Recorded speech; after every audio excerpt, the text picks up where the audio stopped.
ராமேஸ்வரமானது ஒரு புண்ணிய ஸ்தலம். அங்க ஏராளமான சுற்றுலா பயணிகள், பக்தர்கள் தினந்தோறும் வந்து செல்கின்றனர். இவர்கள் அக்னி தீர்த்த கடற்கரையில் புனித நீராடிய பின்பு அங்கு உள்ள உடைமாற்றும் அறையில் உடைமாற்ற செல்வது வழக்கம். இந்நிலையில் ராமேஸ்வரம் அக்னி தீர்த்த கடற்கரை அருகே இருந்த லட்சுமி டீ ஸ்டால் மற்றும் உடைமாற்றும் அறையில் உடைமாற்ற சென்ற பெண் ஒருவர் அங்கு ரகசிய கேமரா இருந்ததை கண்டுபிடித்துள்ளார்.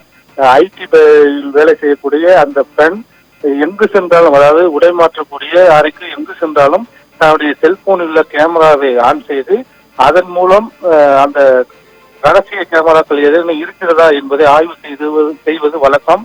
அதன் அடிப்படையில் ராமேஸ்வரம் வந்தவர் புனித நீராடிய பின்பு ராமேஸ்வரம் அக்னித்த கடற்கரையில் உள்ள அந்த லட்சுமி டீ ஸ்டால் உடைமாற்றும் அறைக்கு சென்று தனது செல்போனின் கேமராவை ஆன் செய்து ரகசிய கேமரா இருக்கின்றதா என்பதை சோதனை செய்த போது அது அங்கு ரகசிய கேமரா இருப்பது தெரிய வந்தது. இதனையடுத்து அந்த பெண் ராமேஸ்வரம் காவல் நிலையத்தில் புகார் அளித்தார். அந்த புகாரின் அடிப்படையில் அந்த உடைமாற்று அறையின் உரிமையாளர் ராஜேஷ் கண்ணன் மற்றும் அந்த டீ கடையில் வேலை பார்த்த டீ மாஸ்டர் மீரான் மைதீன் ஆகிய இருவரையும் போலீசார் பிடித்து விசாரணை மேற்கொண்டனர். இருவருடைய செல்போன்களிலும் சுமார் 120 வீடியோக்கள் இருந்து அதனை பறிமுதல் செய்தனர். இந்த 120 வீடியோக்களும் இளம் பெண்கள் உடைமாற்றக்கூடிய அந்த வீடியோவானது பதிவு செய்யப்பட்டிருந்தது தெரிய வந்தது. இவர்கள் கடந்த 6 மாதங்களுக்கு முன்புதான் அந்த கடையில் தம்முடைய வேலையை தொடங்கியுள்ளார்கள். சுமார் 4 கேமராக்களை நவம்பர் மாதத்தில் 4 கேமராக்களை அமேசான் மூலம் ரகசிய கேமராக்களை ஆர்டர் செய்து அதில் 2 கேமராக்களை அறையில் பொருத்தியுள்ளன. 2 கேமராக்கள் பழுது காரணமாக பொருத்தப்படவில்லை என கூறப்படுகின்றது. 2 கேமராவில் ஒரு கேமரா ஏற்கனவே உடைந்த நிலையில், ஒரு கேமராவில் மட்டும் சுமார் 120 இந்த வீடியோக்களானது பதிவு செய்யப்பட்டு கைப்பற்றப்பட்டுள்ளது. தற்போது சிறையில் உள்ள ராஜேஷ் கண்ணன் மற்றும் மீரான் மைதீன் ஆகியோர்களை காவலில் எடுத்து விசாரிக்க காவல்துறை நடவடிக்கை மேற்கொண்டு வருகின்றது. அவர்களை காவலில் எடுத்து விசாரித்தால்தான் அவர்கள் இந்த வீடியோக்கள் எப்போது பதிவு செய்தார்கள், எந்த மாதிரியான வீடியோக்களை பதிவு செய்து வைத்துள்ளார்கள், அதே போல் வேறு யாருக்கான இந்த வீடியோக்களை சமூக வலைதளங்கள் மூலம் பரப்பியுள்ளார்களா என்பது தெரிய வரும் என போலீஸ் தரப்பில் தெரிவிக்கப்பட்டுள்ளது. அது மட்டுமல்லாது இவர்களுடன் தொடர்பில் யார் யார் இருந்தது, இந்த ரகசிய கேமரா வைத்து உடைமாற்றுவதை ரகசியமாக வீடியோ எடுப்பதற்கு இவர்கள் பின்புலம் யாரேனும் செயல்பட்டார்களா என்பது குறித்து விசாரணை மேற்கொள்ள உள்ளனர். அது மட்டுமல்லாது இவர்களுடன் தொடர்பில் இருந்த இவரது நண்பர்கள் மற்றும் சிலரை போலீசார் விசாரணைக்கு உட்படுத்தப்பட இருக்கிறார்கள். குறிப்பாக இவர்கள் யாருடன் தொலைபேசி நீண்ட நேரம் உரையாடினார்கள், அதேபோல் இவருடைய வாட்ஸ்அப், ட்விட்டர், டெலகிராம் உள்ளிட்ட சமூக வலைதளங்களில் இருந்து நண்பர்களுக்கு ஏதேனும் பகிரப்பட்டுள்ளதா, அது மட்டுமல்லாது மற்ற இணையதளங்களுக்கு ஏதேனும் இவர்கள் இந்த வீடியோக்களை விற்பனை செய்துள்ளார்களா என்பது குறித்தும் போலீசார் விசாரித்துள்ளார்கள். முதல் கட்டமாக தற்போது ராமநாதபுரம் சைபர் கிரைம் போலீசார் இதனை ஆய்வு செய்து வருகிறார்கள். ராஜேஷ் கண்ணன் மற்றும் மீரான் மைதீனை முழுமையாக போலீஸ் காவலில் எடுத்து விசாரித்தால்தான் மற்ற பின்புலங்கள் என்ன என்பது தெரிய வரும். தற்போது உறவினர்கள் நண்பர்களிடம் விசாரணை மேற்கொள்ள உள்ளதால் அவர்கள் அதிர்ச்சி அடைந்து உள்ளார்கள்.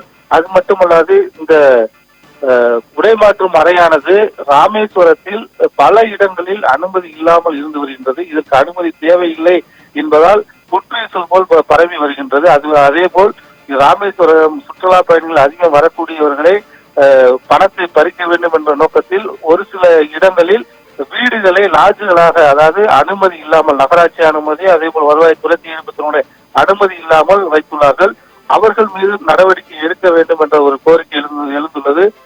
இந்த சூழ்நிலையில் நேற்று ராமநாதபுரம் மாவட்ட ஆட்சித் தலைவர் ஒரு முக்கிய அறிவிப்பை ஒன்று வெளியிட்டுள்ளார். அந்த அறிவிப்பின்படி ராமேஸ்வரத்தில் உள்ள அக்னி தீர்த்த கடற்கரையில் இந்து சமய அறநிலையத்துறைக்கு சொந்தமான உடைமாற்றும் அறைகள் உள்ளது. அதை மட்டுமே சுற்றுலா பயணிகள், பக்தர்கள் பயன்படுத்த வேண்டும். வெளிநபர்கள் வைத்துள்ள இடங்களை பயன்படுத்த வேண்டாம் என்றும் கோரிக்கை விடுத்துள்ளார். அதேபோல் இந்த லட்சுமி டீ ஸ்டால் உடைமாற்றும் அறையை பூட்டி சீல் வைப்பதற்கான நடவடிக்கைகள் மேற்கொள்ளப்பட்டு வருவதாகவும், இது போன்ற செயல்களில் யாரேனும் ஈடுபட்டால் குற்ற நடவடிக்கைகள் எடுக்கப்படும் என்று எச்சரித்துள்ளார். இந்த சூழ்நிலையில் கைது செய்யப்பட்ட இருவரையும் குண்டர் தடுப்பு சட்டத்தில் கைது செய்ய வேண்டும் என்ற கோரிக்கையும் ராமேஸ்வரத்தில் வலுத்துள்ளது. குறிப்பாக இந்த ஸ்பை கேமரா என்பதை இவர்கள் ஆன்லைனில் வாங்குவதற்கு யாரெல்லாம் உதவினார்கள், எப்படி இவர்கள் இதனை வாங்கி பயன்படுத்தினார்கள் என்ற விசாரணையும் விரைவாக நடத்தப்பட உள்ளது. அது மட்டுமல்ல, நேற்று ராமேஸ்வரம் டிஎஸ்பி அங்குள்ள உடைமாற்றும் அறைகள் முழுவதும் ஆய்வு மேற்கொண்டுள்ளார். இந்த ஆய்வில் இதுவரை ஸ்பை கேமரா எதுவும் சிக்கப்படவில்லை. இருந்தாலும் ராஜேஷ் கண்ணா மற்றும் மீரா மைதியிடம் விசாரித்தால் இவர்கள் மற்ற உடைமாற்று அறைகளுக்கு கேமராக்கள் ஏதும் வாங்கி கொடுத்தார்களா என்பது தெரிய வரும். இதில் ஒரு முக்கியமான விஷயத்தை நாம் பார்க்க வேண்டும். லட்சுமி ஸ்டாலின் உடைமாற்றும் அறையில் 5 அறைகள் இருப்பதாக கூறப்படுகின்றது. அதில் குறிப்பாக ஒரு அறையில் இந்த ஸ்பை கேமரா வைத்து இளம் பெண்களை மட்டும் அந்த அறைக்கு அனுப்பி வைத்துள்ளார்கள். மற்ற வயதானவர்களை மாற்று அறைக்கு செல்லுமாறு அவர்கள் வலியுறுத்தியுள்ளார்கள். இந்த பதிவு என்பது தினசரி நடைபெறவில்லை என்று போலீசார் தரப்பில் கூறப்படுகின்றது. ராமேஸ்வரத்தில் பக்தர்கள் அதிகம் கூடும் நாட்கள், விடுமுறை நாட்கள் மற்றும் அமாவாசை நேரங்களில் இந்த பதிவானது நடைபெற்றுள்ளதாகவும் கூறப்படுகின்றது. தற்போது 120 வீடியோக்கள் கைப்பற்றப்பட்டதாக கூறப்பட்டாலும் அவர்கள் முழுமையாக விசாரித்து அவருடைய கணினிகள், மொபைல்கள், உறவினருடைய நண்பர்களுடைய மொபைல்களை ஆய்வு செய்தால் இன்னும் இது போன்ற வீடியோக்கள் வெளிவரும் என எதிர்பார்க்கப்படுகிறது. இருந்த போதிலும் அவர்களை போலீசார் போலீஸ் காவலில் எடுத்து விசாரணை செய்த பின்பு இன்னும் பல திடுக்கிடும் தகவல்கள் வெளிவர வாய்ப்புள்ளதாக கூறப்படுகிறது.